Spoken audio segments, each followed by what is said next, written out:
এই জীবনে বিরতি দিয়ে আমি তোমাকে নিয়ে ঘুরতে বেরোবো, তোমাকে নিয়ে পাহাড়ের চূড়ায় বসে পাহাড়ের উচ্চতা দেখব, তোমাকে নিয়ে পাহাড়ের আঁকামাঁকা পথে বাইকে করে ঘুরে বেড়াবো।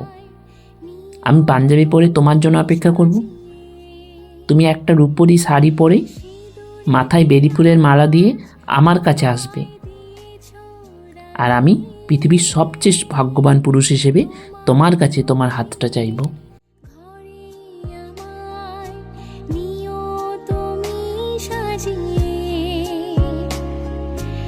আগলে রাখবো তোমায় সংসার গুছিয়ে।